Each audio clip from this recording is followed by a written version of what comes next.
It's a Sunday afternoon in Sydney, and he's just about to pack his bags and head off to Canberra ahead of the Parliament session getting underway. But Andrew, thank you so much for your time, and thank you for speaking with us. My pleasure. Good to be with you. Now, let me ask you, we are here, I'm here because of Prime Minister Narendra Modi's impending visit. You're looking forward to that visit, and what are the expectations? Well, it's a very exciting visit for Australia. This is the second time that Prime Minister Modi has been to Australia. And this year, Prime Minister Albanese will travel to India twice during the course of the year. And that speaks to the great state of Australia-India relations and the closeness between our two countries. There's a big interaction with the Indian diaspora that's being planned at the Kudos Bank Arena. Are you going to be a part of it? I am, yes. I know the Indian diaspora in Australia is very excited about the visit of the Prime Minister. Australia has a wonderful Indian diaspora of nearly 1 million people in Australia have Indian heritage. That means 1 in every 25 Australians has some Indian heritage, which is an incredible national asset for Australia. And we're very excited about the Prime Minister coming and saying hello to quite a few thousand of them. So how many people have called you who have never reached out to you in the last few days saying, Andrew, can you find me a seat? Everybody wants tickets to the Modi event. And I say, look, I can get you tickets to Taylor Swift. I can get you tickets to Harry Styles, but I cannot get you tickets to Narendra Modi. You were also involved in helping the BAPS temple clean up. So that's another issue which has become quite rampant in the recent past. How would you see this rising extremism, especially these kind of elements targeting Hindu institutions? Well, we have a wonderful Indian diaspora in Australia, and the most important thing about Australia is that everybody, no matter what their faith, is able to practice their religion in peace. And there is no place in Australia for religious acts of extremism of any kind. And I've been really heartened by the way that the whole community has reacted to the events we've had in Sydney over the last couple of weeks and in Melbourne a few months ago. Everybody's reacted with a spirit of peace and calm, and that's exactly what we want. But the messages are not necessarily just religious. There is a quasi-political and a quasi-secessionist agenda also, and I'm sure you read the messages that were put. How would the Australian government react to that, and how would you as a policymaker want to react to that? Well, the Australian government has been very clear. We respect the sovereignty of India, and the referendum has no standing in Australia. We can't really be clearer than that about our respect for India and our respect for India's sovereignty. But using Australian soil by these elements, using Australia as a nation to try and push something that addresses or perhaps attacks the sovereignty of another nation, is Australia very open to that? Does that actually come in the realm of freedom of speech? Well, everybody in Australia has a right to political activism. They have a right to freedom of speech. The important question for us in Australia is that all of that occurs according to the law. There is no breaking of the law, there is no vandalism, there is no violence. And so I've been really pleased in the way that the entire community has reacted to some of the tensions in a very peaceful way, playing down those tensions and making sure that we have the ongoing harmony in the Australian community. I'm just going to push you with one last question on this aspect before we move on to the other aspect. Is that the crackdown by the law in terms of arresting these vandals, bringing them to book and punishing them for this kind of an act? Somewhere the concern is that the authorities have been a little soft on that. They've not cracked down or they've not protected institutions as much as they should. Would you say that criticism is fair?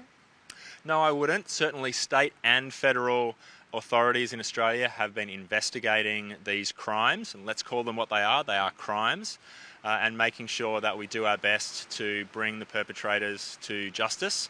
We've released a video of some of the events. I myself went straight down to the temple as soon as I was aware of it, gave my respects to the temple and assisted them in the clean-up process, and I know other members of the government have done exactly the same thing to show their solidarity with the people in that case from the BAPS community, who are such a wonderful part of our community and are such that they are the epitome of harmony and kindness and gentleness, and it's important for us that we respect them and show them that we support them.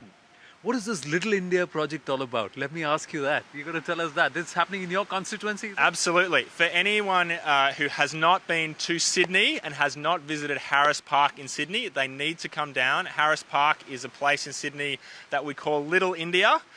the few streets around Wigram and Marion Street. It is full of Indian sari shops, Indian jewellery shops, Indian restaurants, Indian supermarkets. It is really the hub of South Asian culture in Australia. And in the next week, we are officially giving it the nickname of Little India. So it will be the first Little India in Australia. And that will be a destination for people from across the country and across the world to come to Australia, experience the Indian culture in Australia, and also have a really great time and a good feed. So is the Prime Minister going to make the formal announcement? Well, you'll have to wait and see how it's going to be announced, but it's certainly something that we're very excited about. And it's a really big thing for my electorate of Parramatta, and something that reflects the size and the contribution of the South Asian community in this part of Sydney. You're also an economist, and you were also, if I remember correctly, Chief Economic Advisor to Prime Minister Rudd at that time in the erstwhile government. At that time, you had the subprime lending crisis, if I remember correctly. Right. Now, Australia is going through a bit of a churn, given what's happening geopolitically, the argy-bargy with China, coming together of the Quad. How do you see India-Australia equations and also the Quad developing and strengthening, and perhaps reducing, on the one hand, de-dollarization is being talked about, on the other hand is also unhinging and moving away from a one-China policy? Well, look, from my perspective, India is an emerging superpower in the world, and Australia needs to have a very strong relationship with India. We have a lot in common. We have common history, we have common languages, we have a huge diaspora in Australia, and we have a lot of things that bind us together as two nations. So for Australia, it's extremely important as we think about maintaining peace in the Indo-Pacific, as we think about our place in the world, building economic connections and growing international trade. All of those things mean that India for us is an incredibly important partner. India has just become the largest nation in the world by population. Yes. It has one of the fastest growing economies in the world. And so for Australia, our connection culturally, socially, economically, politically, militarily are all very important, and that's why the visit by Prime Minister Modi is such an exciting event for us in Australia. Would you want to look at growing aspects of multilateralism? One of the aspects is, should nations look at direct trade without the dollar or without pegging themselves against the dollar? So that effort is being called de-dollarization. Your thoughts on that? Look, I think Australia does need to lift its trade with India. At the moment, Australia's trade with India is about 1/10 of the trade with China.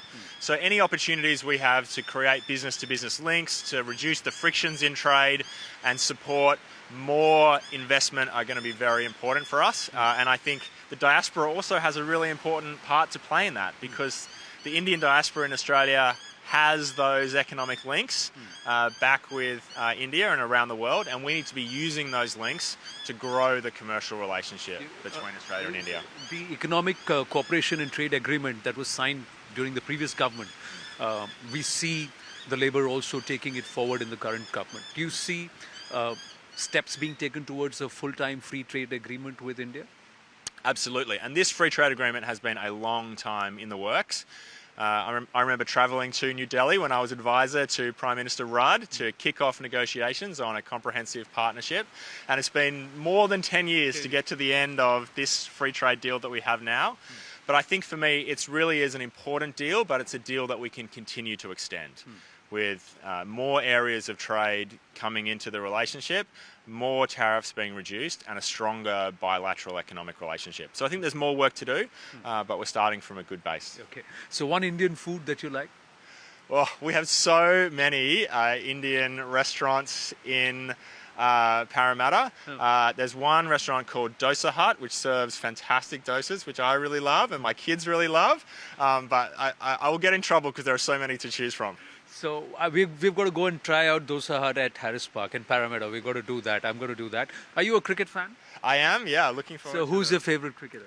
Well, I have to say that in Australia, I'm a big fan of somebody who is very big in India, who is Shane Watson. And he was IPL Player of the Year a couple of times, I think. Yeah. He's a really nice man. He loves India. In fact, I think he might even be in India at the moment. Yes. And he's been really valuable to me in terms of teaching me about cricket, but also Australia's cricketing relationship with India. With India. But Shane Watson is in the dugout and he's not going to be out in the middle when India and Australia face off at the World Test Championship. So are you calling dibs on who's taking that?